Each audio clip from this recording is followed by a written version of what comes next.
Hi అండి. ఇంట్లోనే ఈజీగా చిన్న ముక్కలతోటి మామిడికాయ చట్నీ ఎలా పెట్టుకోవాలో చూసేద్దాము. సో, ఇప్పుడు స్టవ్ వెలిగించేసి ఒక కడాయి పెట్టుకొని అందులో 2 టీ స్పూన్ల ఆవాలు, 2 టీ స్పూన్ల మెంతులు, 2 టీ స్పూన్ల నువ్వులు వేసుకొని చట్పటా అనేంత వరకు వేయించుకొని చల్లారిన తర్వాత ఇలా మిక్సీ జార్‌లో వేసుకొని గ్రైండ్ చేసుకొని పౌడర్‌ని రెడీ చేసుకోవాలి. అంతే 20-25 వెల్లుల్లి రెబ్బలు పొట్టు తీసుకొని కచ్చా పచ్చాగా దంచి పెట్టుకోవాలి.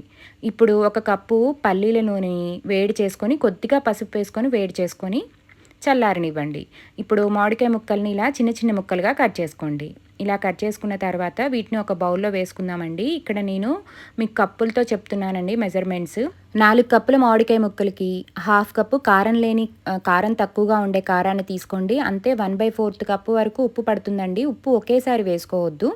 మీ టేస్ట్‌ని బట్టి వేసుకోండి. అంతే మీరు టేస్ట్ చూసిన తర్వాత ఉప్పు తక్కువ అనిపిస్తే మళ్ళీ వేసుకోవచ్చు. ఆ 1/4 కప్ కన్నా కొంచెం తక్కువగానే వేసుకోండి.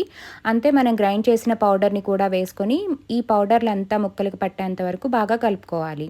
అంతే మనం కచ్చా పచ్చాగా దంచి పెట్టుకున్న వెల్లుల్లి ఉంది కదా! సో, అది కూడా వేసుకొని చల్లార్చిన ఒక కప్పు పల్లీల నూనె వేసుకోండి. పల్లీల నూనె ఏంటంటే చట్నీలకి టేస్ట్ చాలా బావుంటుందండి.